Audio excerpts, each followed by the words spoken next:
Now he tells me. So how about one straight answer? Are you really an alien hyper-imp from the fifth dimension? Or just a figment of my imagination? Okay. Crit where crit's due. That was a pretty epic line. Imagination is the fifth dimension. Some world's greatest detective you are. I really have no idea what to say to that. Next page.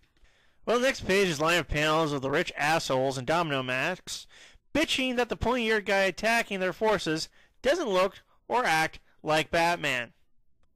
Or at least we're not the only ones pissed off about the characterization of this shit. When has a black glove ever disappointed you, Cardinal Maggie? You're looking at what's left of Batman, the last rags and tatters. Yeah, that guy easily beating the shit out of all our hired guns. I sure took him down a peg. Her then goes on about the same bullshit again before the window explodes inward and the hat swings in hanging by his neck. So far, the most the Joker has done in this story is murder one of the bad guys. Yeah, you're a genius strategist.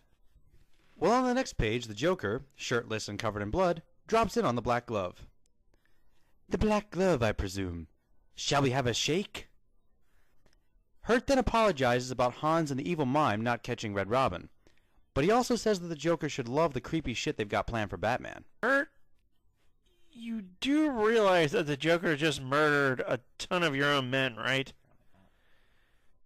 I mean, I know you're evil, but you aren't supposed to be stupid, too. Alright, let's speed through some of the shit. On the next page, we see Gordon still stuck at Wayne Manor, where Hertz, I think it's Hertz's voice anyway, comes to a painting and tells him that he has to run to a red phone and pick it up before it stops ringing, or BOOM! Gordon, of course, starts running, and his foot trips a laser sensor. On the next page, a suit of armor nearly shoots Gordon, but he is saved by a timely arrival of Damien, Talia, and Ubu. And because he's an annoying brat, the only thing the unholy spawn of Satan on this page says is, I want a Batmobile. Yeah, this comic didn't suck enough. They had to throw Damien into it. Well, on the next page, Batman is still beating the shit out of everyone in Arkham. He passes a bunch of monitors showing the Joker's grin, and the evil clown cackles through the sound system. Funny, isn't it? Some very rich people went through a lot of trouble to throw you a going-away party, and you turned up dressed up like a clown. You look vulnerable. Okay, how? Yeah, the guy's outfit is loud enough to compete with the Abomination Colin Baker wore as the Doctor, and yet he's still kicking all kinds of ass. He really doesn't look vulnerable right now. Not at all. Whatever. Batman continues forcing the gargoyle jester population into near extinction when he hears Jezebel's voice call for him. Well, on the next page, all the monitors change to show Jezebel Jet tied up in a red room, and Batman goes running down the hall shouting like a nut. What does he say? Well, he talks about how all the crazy horseshit in the comic is supposed to tie together and make sense. Trust me, I'm sparing you. Yeah, the Joker's comment on the whole thing is that he finds it funny how Batman is still trying to make sense out of this stupid plot. Really nothing more before or since has lent the credence to the idea that the Joker knows he's in a comic. Then on the next page, we see the Joker and Batman squaring off. In the bottom panels, the Joker bitches out Batman for shooting him in the head. Then the Batman of Zur-En-Arrh, of all fucking people, points out the obvious fact that Batman doesn't use a gun. And how the fuck is the Joker still alive after being shot in the fucking head? I know it's a comic, but the Joker doesn't have any superpowers. And even in comics, if someone who doesn't have superpowers gets shot in the fucking computer, they tend to die. The Joker is still light on his feet. Then on the next page, even though Joker just cut his goddamn tongue in half, he still doesn't shut the fuck up. No. Instead, while him and Batman dance around each other, the clown talks about how Batman got himself into this by trying to think like him. Then we see the Hunchback painfully make his way down the hall complaining about something the Joker did to his face. Then the next panel shows the rich bastards watching this all on TV.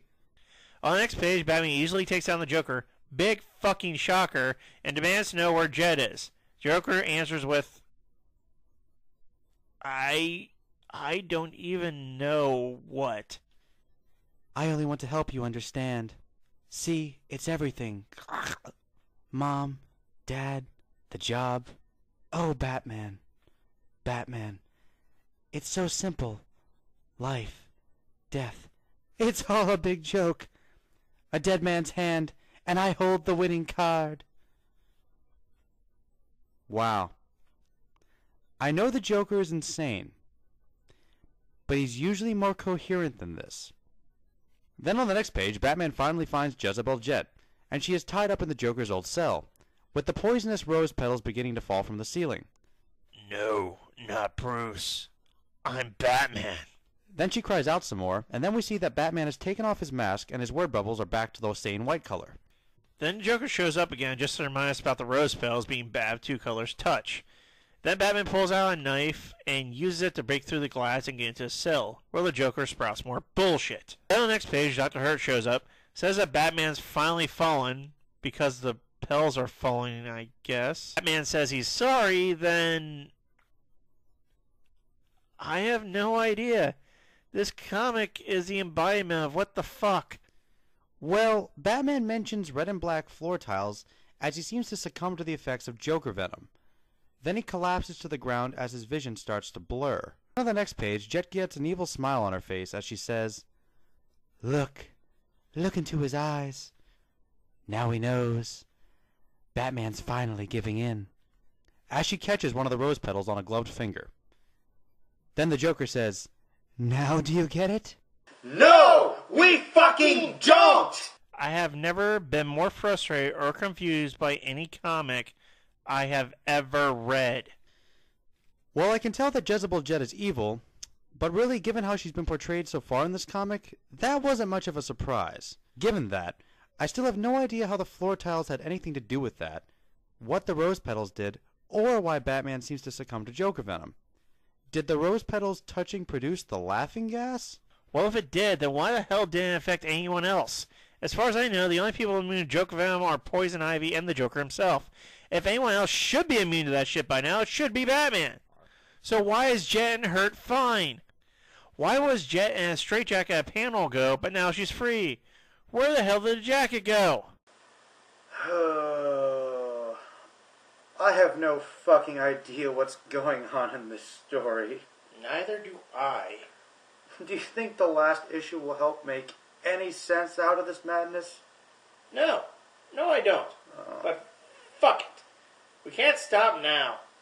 Next time, we finish Batman R.I.P.